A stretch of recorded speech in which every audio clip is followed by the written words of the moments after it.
नमस्कार विद्यार्थी मित्रांनो, पुन्हा एकदा एमसीक्यू सिरीज मध्ये आपल्या सगळ्यांचं स्वागत आहे। राज्यशास्त्र या विषयाबद्दल जी सिरीज आपण त्या ठिकाणी घेतोय त्याच्यामधला हा पुढचा टप्पा म्हणजे साधारणतः हा 7वी एमसीक्यू टेस्ट आहे। त्याच्यामध्ये आपण राज्यपाल, मुख्यमंत्री, मंत्रिपरिषद व महाधिवक्ता याच्याशी निगडीत असणाऱ्या बाबींवरती त्या ठिकाणी फोकस करणार आहे। याच्यामध्ये जे प्रश्न विचारण्याचा प्रयत्न करण्यात आलेला आहे तो याच घटकांना त्या ठिकाणी प्राधान्यक्रमाने महत्त्व देण्यात आलं आहे। निगडीत असणारे प्रश्न हे कसे आहेत हे पहिल्या प्रश्नापासून त्या ठिकाणी सुरुवात करूयात। राज्य कार्यकारी मंडळाचा जर साधारणतः भाग जर आपण बघितला तर पुढीलपैकी कोणाचा राज्य कार्यकारी मंडळामध्ये समावेश होतो याच्याशी निगडीत असणारे आपल्याला योग्य पर्याय निवडायचा आहे। पर्याय क्रमांक 1, 2, 3, 4 आपल्या समोर आहेत, त्यापैकी योग्य पर्याय निवडायचा आहे। कार्यकारी मंडळ निवडायचं आहे मित्रांनो, त्याच्यामुळे विधानसभा आणि विधान परिषद इथं असण्याचा काही संबंधच नाही, त्यामुळे हा पहिला पर्याय त्या ठिकाणी आपण इलिमिनेट करू शकतो। राज्यामध्ये उपराज्यपाल कधीच नसतात, त्यामुळे उपराज्यपालांचा पण इथं समावेश या पर्यायामध्ये असल्यामुळे हाही पर्याय आपण इलिमिनेट करू शकतो। परत एकदा उपराज्यपालांचा पर्याय इथं दिल्यामुळे हाही चौथा पर्याय इथं लागू होणार नाही, तिसरा पर्याय नाही, पहिलाही पर्याय नाही। मग राज्यपाल, मुख्यमंत्री, मंत्रिपरिषद आणि महान्यायवादी advocate general of particular state त्या राज्याचा या अर्थाने 1चा पर्याय 2 असा आपण त्या ठिकाणी म्हणू शकतो। दुसरा जर साधारणतः पर्याय आपण बघितला की महाराष्ट्र राज्याचे पहिले राज्यपाल कोण होते। महाराष्ट्र राज्याचे पहिले राज्यपाल त्या ठिकाणी महाराष्ट्र राज्य म्हटलेलं आहे मित्रांनो। महाराष्ट्र राज्य 1 मे 1960 ला अस्तित्वात आलेला आहे। तो कालावधी विचारात घेता या ठिकाणी घ्यायचा आहे। इथं ब्रह्मानंद रेड्डी, श्री के सुब्रमण्यम, विजयलक्ष्मी पंडित वगैरे ही सगळी मंडळी तिथं आहे, पण त्याच्यापैकी पर्टिक्युलरली श्री प्रकाश त्या ठिकाणी हे महाराष्ट्र राज्याचे पहिले राज्यपाल आहेत। यूपीचे उत्तर प्रदेश ज्याला युनियन प्रॉव्हिन्स पूर्वी म्हटलं जात होतं त्याचे हे राष्ट्रीय काँग्रेसचे नेते होते। साधारणतः 1 मे 1960 ते 1 एप्रिल 1962 असं साधारणतः 2 वर्ष त्यांना महाराष्ट्र राज्याचं राज्यपाल पद भूषवण्याची संधी मिळाली आणि श्री प्रकाश हे महाराष्ट्र राज्याचे पहिले राज्यपाल म्हणून त्या ठिकाणी त्यांनी कालावधी पूर्ण केलेला आहे।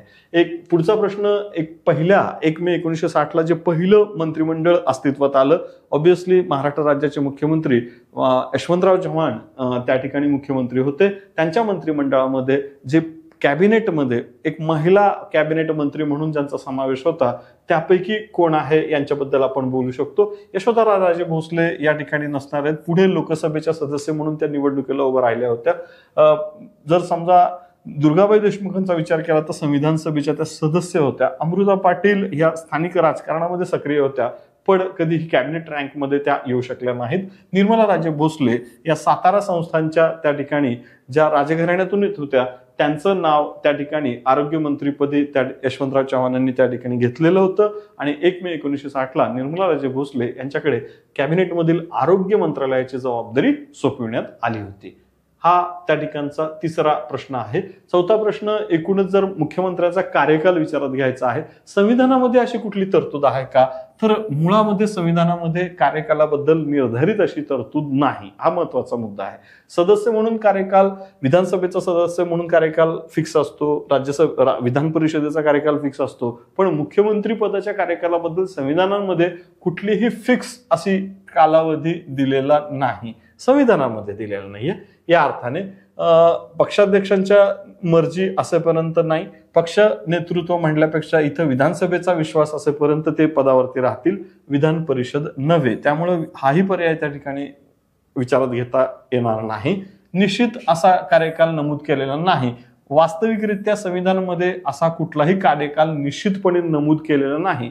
मग प्रत्यक्षामध्ये काय होतं तर राज्यपालांची मर्जी जोपर्यंत आहे तोपर्यंतच ते पदावर राहतील। हा त्याचा करेक्ट पर्याय त्या ठिकाणी आहे 4-2।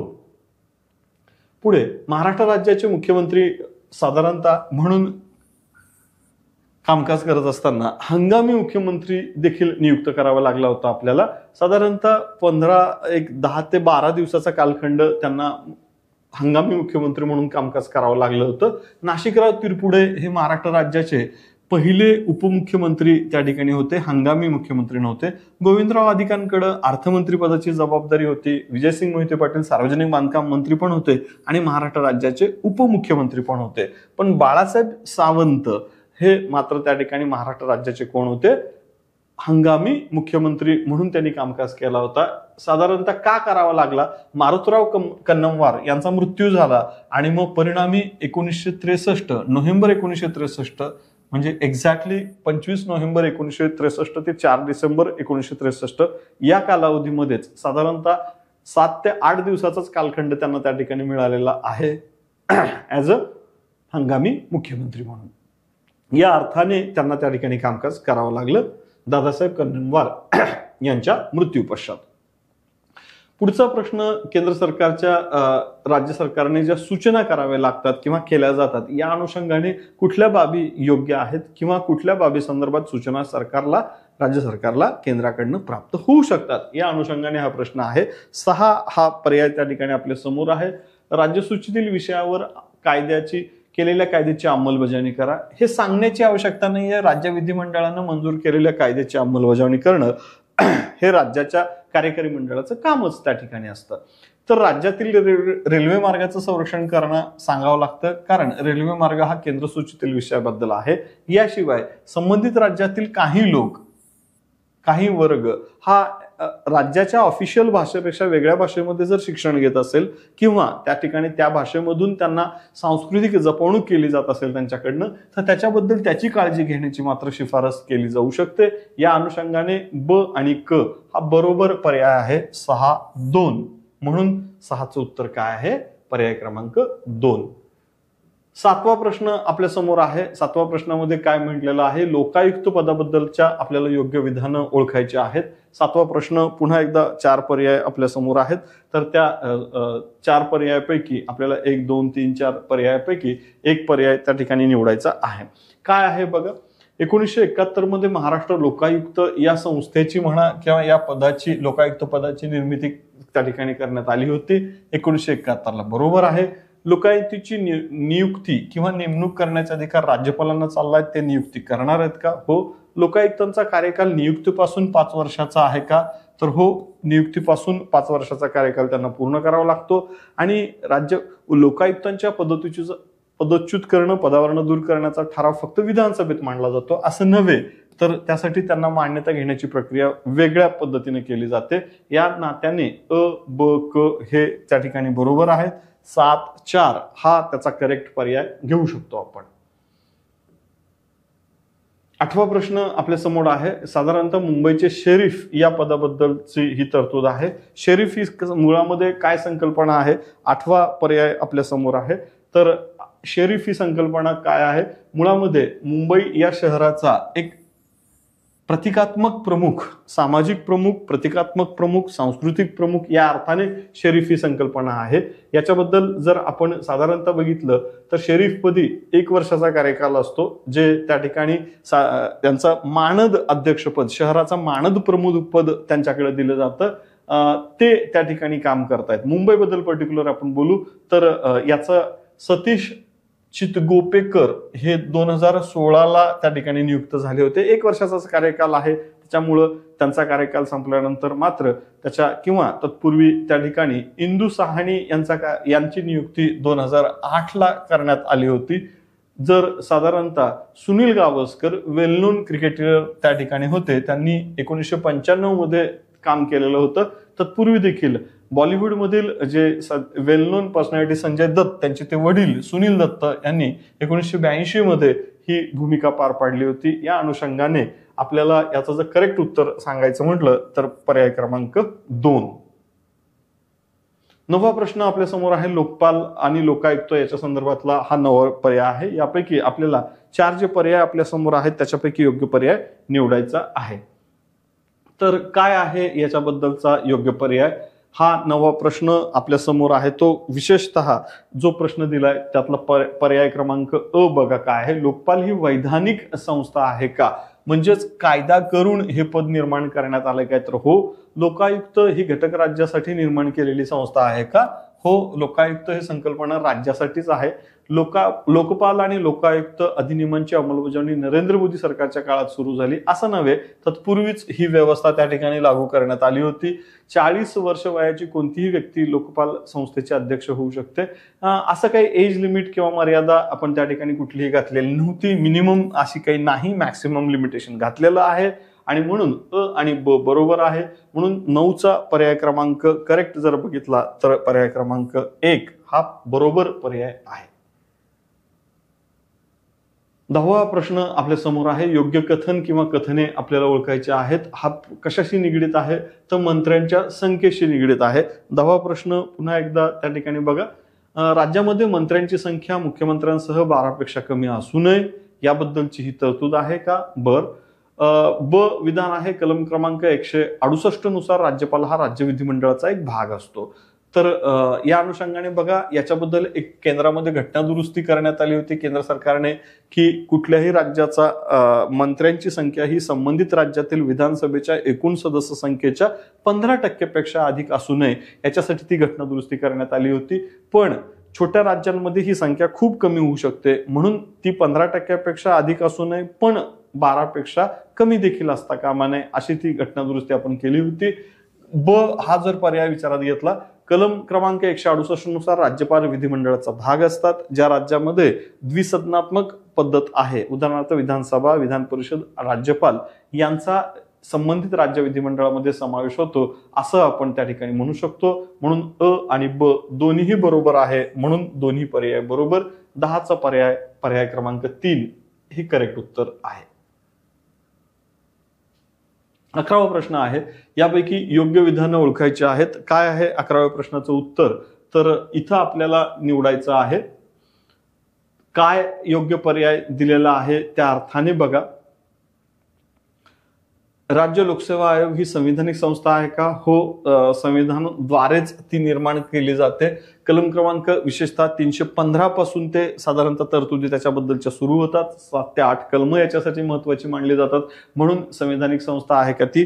तर हो, संविधानिक संस्था आहे. दुसरा, आयोगाचे अध्यक्ष 60 वर्षापर्यंत किंवा 6 वर्ष पदावरती राहू शकतात का? तर याच्याबद्दल त्या ठिकाणी कालावधी दिलेला आहे. राज्य लोकसेवा आयोगाचे अध्यक्ष व नियुक्त ही कोणाद्वारे केली जाते? ही राज्यपालांद्वारे त्या ठिकाणी त्यांची नियुक्ती केली जाते का? हो, राज्यपालांद्वारेच केली जाते. आयोगाच्या अध्यक्षांची बडतर्फी करण्याचा अधिकार राष्ट्रपतींना आहे याच्याबद्दल नाही. राष्ट्रपतींना म्हटल्यापेक्षा सर्वोच्च न्यायालयाच्या नेतृत्वाखाली एक समिती नियुक्त केली जाते आणि या पद्धतीने 11चं पर्याय त्या ठिकाणी जे उत्तर दिलेलं आहे ते आपल्याला योग्य विधान ओळखायचं आहे. या माध्यमातून आपण त्यांची निवड करतो आणि म्हणून याचं पर्याय क्रमांक जे योग्य पर्याय दिलेला आहे तो ॲज पर्याय क्रमांक 3 का आहे?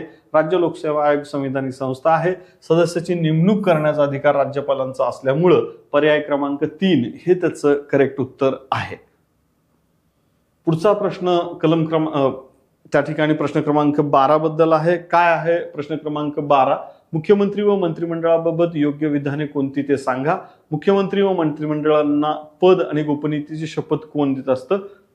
मुख्यमंत्र्यांना पद आणि गोपनीयतेची शपथ देण्याबद्दलचा हा प्रश्न आहे. प्रश्न क्रमांक 12शी निगडीत असणारा भाग आहे. लक्षात ठेवा, मुख्यमंत्री आणि मंत्रिमंडळातील सदस्यांना राज्याचे राज्यपाल शपथ देतात, मुख्य न्यायाधीश नव्हे. हा एक मुद्दा त्यामुळे इलिमिनेट होऊन जाणार आहे हा पर्याय आपल्या समोरचा. हा पर्यायाच्या पुढे जर विचार केला तर मग काय आहे? ब, क आणि ड हा पर्याय बघा. मंत्र्यांच्या खात्याची पुनर्रचना करण्याबाबत अधिकार मुख्यमंत्र्याचा असतो. मुख्यमंत्र्याच्या सल्ल्यानेच हे केलं जातं. राज्य निवडणूक आयुक्त असू द्या, राज्य लोकसेवा आयोगाचे अध्यक्ष असू द्या, अशा सारख्या महत्वपूर्ण पदाची नियुक्ती करताना मुख्यमंत्री राज्यपालांना योग्य तो सल्ला देतात, त्यानुसार त्यांच्या नियुक्त्या केल्या जातात. बरोबर आहे. तर कॅबिनेट हे धोरण निर्मिती करणारी शासनाची मुख्य संस्था आहे का? तर हो, बरोबर आहे. त्या अर्थाने ब, क, ड हे बरोबर पर्याय असल्यामुळं 12चा करेक्ट उत्तर आहे 12-2. 13वा प्रश्न आहे राज्याचा महाधिवक्त्याबद्दल. काय आहे महाधिवक्त्यांबद्दलचं विधान? राज्याच्या कार्यकारी मंडळाचा तो भाग असतो का? हो, मुख्यमंत्र्यांसोबत निर्णय प्रक्रियेमध्ये महत्वाची भूमिका तो घेऊ शकतो, त्या पद्धतीने सल्ला देखील देतो। या पद्धतीने जर संविधानाच्या कलम 76 मध्ये राज्याच्या महाधिवक्त्यांबद्दलची तरतूद केलेली आहे का, तर तशा पद्धतीने हो। राज्यपालांच्या माध्यमातून त्यांची नेमणूक केली जाते, नियुक्तीपत्र त्यांच्याच सही शिक्क्याने दिलं जातं। त्याच राज्याच्या कोणत्याही न्यायालयामध्ये ऐकून घेण्याचे, टू हिअर म्हणजे त्यांना त्या ठिकाणी राज्य सरकारची बाजू मांडण्याचा अधिकार आहे आणि राज्य सरकारच्या वतीनं प्रतिनिधित्व न्यायालयामध्ये करण्याचा अधिकार आहे। म्हणून याचा पर्यायाचं जर उत्तर बघितलं आपण तर पर्याय क्रमांक 4 हे करेक्ट उत्तर आपल्याला त्या ठिकाणी दिसतंय आणि म्हणून चौथा 13-4। 14वा प्रश्न आहे, पुढीलपैकी कोणती विधान किंवा विधाने बरोबर आहेत? हे साधारणतः कशाबद्दल विचारलेलं आहे? प्रश्न क्रमांक 14 आपल्या समोर त्या ठिकाणी आहे। याच्यामध्ये काय आहे बघा, राज्यघटनेतील तरतुदीनुसार राष्ट्रपतींची मर्जी असेपर्यंत राज्यपाल पदावर राहतात। हो, नियुक्तीपासून 5 वर्ष पण राष्ट्रपतींची मर्जी असेपर्यंत। सरकारी या कमिशन, कालच त्या ठिकाणी मित्रांनो मागच्याच 1 तारखेला आपली डिसेंबरमध्ये राज्यसभेची जी परीक्षा झाली त्याच्यावर सरकारी या कमिशन बद्दल, त्याच्याशी संबंधित केंद्र राज्य संबंधांबद्दलचे प्रश्न देखील विचारलेला आहे। सरकारी आयोगाच्या शिफारशीनुसार राज्यपालांना 5 वर्षापर्यंत पदमुक्त करू नये। सरकारी या कमिशन हा केंद्र राज्य संबंधांबद्दल फार महत्वाचं आहे। राज्यसभेमध्ये वारंवार या सरकारी या कमिशन बद्दल प्रश्न आलेले आहेत। तर दुसरा पर्याय बरोबर आहे का? हो, दुसऱ्याही पर्याय त्या ठिकाणी बरोबर आहे। व्यंकटचलय समिती शिफारशीनुसार राज्यपालांना बडतर्फ करत असताना संबंधित राज्याचे जे कोणी मुख्यमंत्री असतील त्यांचा सल्ला घेतला जावा का? तर हो, त्यांचा सल्लाही तुम्ही घ्या। मदन मोहन पंछी आयोग त्या ठिकाणी होते, सर्वोच्च न्यायालयाचे उच्च न्यायमूर्ती होते मदन मोहन पंछी। त्यांच्या नेतृत्वाखाली देखील एक आयोग स्थापन केला होता आणि त्यांच्या म्हणण्यानुसार राज्यपालांना केवळ राज्य विधिमंडळाने ठराव केल्यास पदमुक्त करता यावे, म्हणजेच राष्ट्रपतींनी त्यांना केव्हाही पदमुक्त अशा पद्धतीने करू नये, त्याची योग्य ती प्रक्रिया असली पाहिजे। या अनुषंगाने ब, क, ड बरोबर पर्याय आहे। म्हणून त्या ठिकाणी चौथा पर्याय 14-4। पुढे 15वा, मुंबईच्या शरीफांचा कार्यकाल किती वर्षाचा असतो? आताच आपण बघितलं होतं सुनील गावस्कर, सुनील दत्त अशासारख्या मंडळींनी मुंबईचं शरीफ पद भूषवलेलं आहे। त्यांचा कार्यकाल किती वर्षाचा असतो? ब्रिटिशांच्या कालावधीमध्ये सुरू झालेल्या प्रक्रियेमध्ये शरीफांचा कार्यकाल केवळ 1 वर्षाचा असतो, ज्याच्या माध्यमातून ते कामकाज करतात। ते कुठल्याही संवैधानिक पदावर नसतात, तर ते एक सेरेमोनियल स्टेटसचं पद आहे। एक साधारणतः राज्याला रिप्रेझेंट करणं, शहराला राज्य पातळीवरती, देश पातळीवरती, या आधारे त्या ठिकाणी आहे।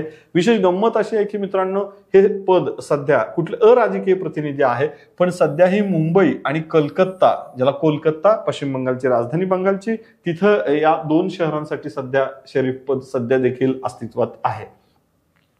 राज्यपालांच्या बद्दल एक प्रत्येक राज्याचा आपल्याला माहिती आहे मित्रांनो की साधारणतः देशाचा एक राष्ट्रपती असेल। कलम 52 मध्ये त्याबद्दलची तरतूद आहे। त्याचीच पुढची स्टेप म्हणा, कलम क्रमांक 153 मध्ये राज्याचा एक राज्यपाल असेल अशी तरतूद आपल्याला आढळते आणि म्हणून कलम 153 नुसार राज्याचा एक राज्यपाल असेल हे योग्य पर्याय आहे।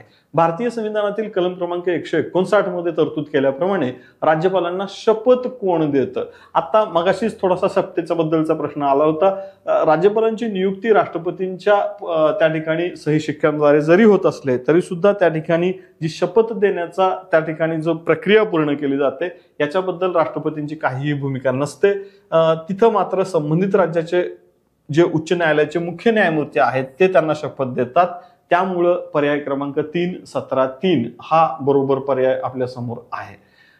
पुढे एक हॉटेल चालवणे आणि पाहुण्यांचे आदरातिथ्य करणे अशी संभावना पुढीलपैकी एका विचारवंताने केली होती। कोणत्या पदाबद्दल केली होती? तर राज्यपाल पदांबद्दल केली होती। राज्यपाल पदावरील व्यक्ती म्हणजे जस्ट लाईक एका हॉटेलचा चालक आहे की ज्याने फक्त एक जसं हॉटेल चालवून आलेल्या पाहुण्यांचं त्या ठिकाणी पाहुणचार करावा, असं आदरातिथ्य करावं, असं उपहासात्मक कुठेतरी टीका राज्यपालांवर करणारा हा व्यक्ती होता के मुंशी कन्हैयालाल मुंशी असं त्यांचं नाव आहे.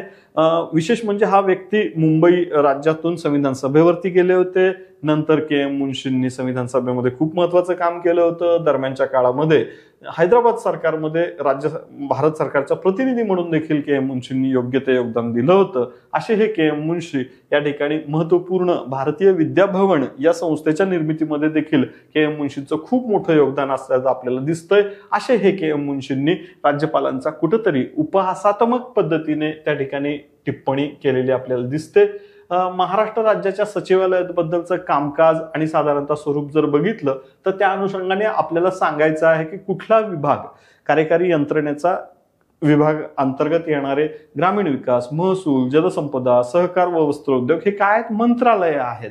आणि मग हे कामकाजाच्या स्वरूपाने कुठल्या विभागाचं काम कसं चालतंय याच्याबद्दल साधारणतः दिसेल.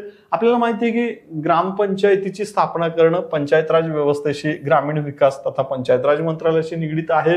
हा त्यांचा कामाचा भाग आहे.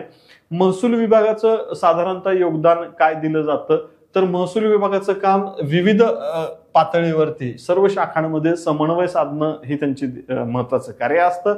जलसंपदा विभागाचं काम पाटबंधारे मंत्रालय ज्याला आपण इन जनरल फॉर्मॅटमध्ये म्हणतो मुख्य काम त्यांचं असतं. जलसंपदा सह त्याला इतर काम आहेत. सिंचन आणि पूर विभाग जो आहे जो विभागाचं काम पूर नियंत्रण करणं असं देखील असतं. तर सावकारी ग्रामीण भागामध्ये असणारी सावकार नियंत्रित करण्याचं काम विशेषतः सहकार मंत्रालय, इथं सहकार व उद्योग एकत्र विभाग दिलाय म्हणून याचा पर्याय क्रमांक त्या ठिकाणी येतोय. या अनुषंगाने इथं योग्य पर्याय आपल्या समोर कुठला आहे तर पुन्हा एकदा बघून घ्या प्रश्न क्रमांक. त्या अर्थाने याचा करेक्ट पर्याय आपल्याला काय दिसतोय 2 हा त्या ठिकाणी करेक्ट उत्तर आहे. मंत्र्यांच्या कार्यकाळाबद्दल अयोग्य विधान कुठलं आहे ते आपल्याला सांगायचं आहे. अयोग्य विधान ओळखायचं आहे. थोडासा योग्य की अयोग्य मध्ये अयोग्य विधान निवडायचं आहे.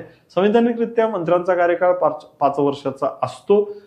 संविधानिक रित्या म्हणजे पदावर आल्यापासून साधारणतः 5 वर्षाचा कार्यकाल असतो अशी तरतूद आहे म्हणून हे पर्याय बरोबर आहे. व्यावहारिकरित्या मंत्र्यांचा कार्यकाळ प्रत्यक्षामध्ये मात्र कुणाच्या विश्वासावर अवलंबून असतो तर विधानसभा जोपर्यंत मंत्र्यावर अविश्वास ठराव मांडत नाही तोपर्यंतच ते पदावर राहतात म्हणून हेही विधान बरोबर आहे. व्यक्तिगत पातळीवरती एखाद्या मंत्र्याला जर राजीनामा द्यायचा असेल किंवा एखाद्या मंत्री पदावर कुठपर्यंत राहू शकेल जोपर्यंत मुख्यमंत्र्यांची त्यांच्यावर मर्जी आहे. मुख्यमंत्र्यांच्या मनात आलं तर त्या मंत्र्याला बडतर्फ करण्याचा सल्ला मुख्यमंत्री राज्यपालांना देतात म्हणून हेही पर्याय बरोबर आहे आणि म्हणून एकही पर्याय अयोग्य नाही. या अर्थाने याचं पर्यायचं उत्तर आहे 4. 20-4. मित्रांनो या पद्धतीनं 20 प्रश्न आपण बघितलेले आहेत. पुन्हा एकदा त्या ठिकाणी पुढच्या सेशनमध्ये आपण 11 डिसेंबर रोजी बघणार आहोत प्रांतिक विधिमंडळ, विधान परिषद, विधानसभा आणि त्यांची कामकाज प्रणाली याच्याशी निगडीत असणारा नेक्स्ट सिरीज आहे. तुम्ही पुन्हा एकदा अभ्यास करा. आपल्याला अशाच पद्धतीनं MCQ ची ही सिरीज विविध विषयाच्या माध्यमातून पुढे चालवायची आहे. तोपर्यंत मित्रांनो धन्यवाद.